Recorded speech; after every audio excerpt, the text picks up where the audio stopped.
Chapter 14. Tomorrow. Home. That was where she wanted to be. Home with Rhett. Rhett, with his strong arms to hold her. Rhett, who loved her. Melanie had known this, and with her last breath had said, "Be kind to him." I love him, Scarlett thought. I don't know how long I've loved him, but it's true. Rhett's loved me all the time, and I've been so nasty to him. But I'll tell him I've been a fool and he'll understand, he always has. She found him in the dining room at home. "Is Miss Melanie dead?" he asked. Scarlett nodded, suddenly afraid that it may be too late. "She was the only completely kind person I ever knew," he said. "A very great lady." Then his voice changed. "So that makes it nice for you, doesn't it?" "Oh, how can you say that?"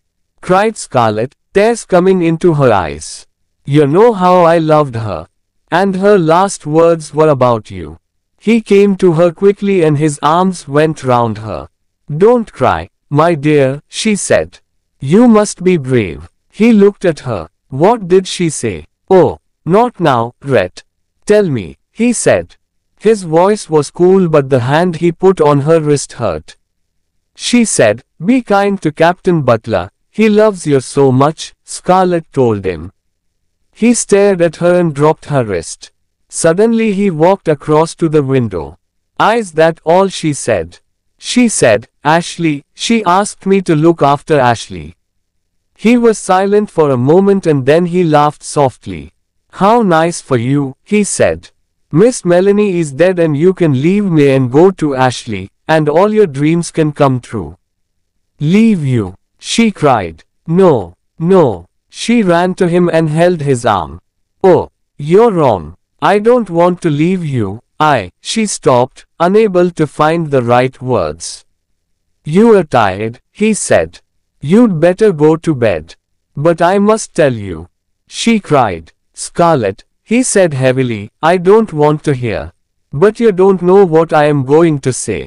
"My dear, it's written plainly on your face," he said. "Something made you realize that you don't love the unfortunate Mr. Wilkes after all.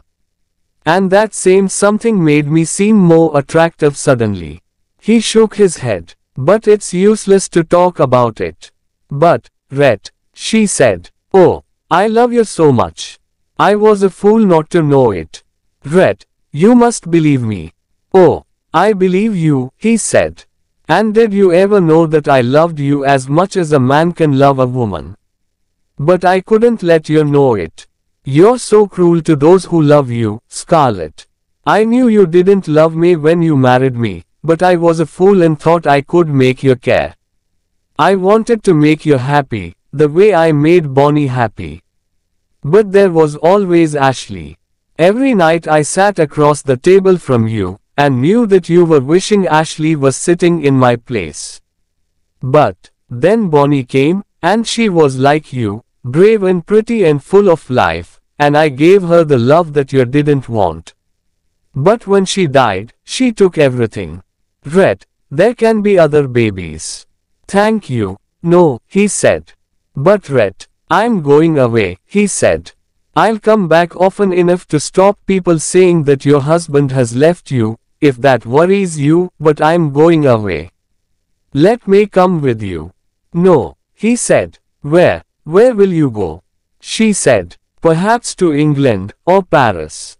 "But, if you go, what will I do?" she cried. He looked at her, and there was pity in his eyes.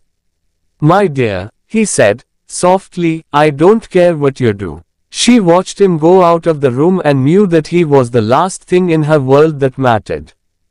She had never understood either him or Ashley, the two men she had loved, and now she had lost them both. "I won't think of it now," she told herself. "I'll go crazy if I think of it now." She tried to find some way of stopping the pain. I'll go home to Tara tomorrow," she thought. Yes, Tara. She could see the White House, waiting to welcome her through the red autumn leaves. She could see the red earth of the fields and the dark beauty of the trees on the hills. And Mammy would be there. Suddenly, She wanted Mammy the way she had wanted her when she was a little girl. Scarlett lifted her chin. She could get Red back. There was no man she couldn't get if she really wanted him. I'll think of it tomorrow, at Tara, she told herself. Because tomorrow is another day. The end. Thanks for watching.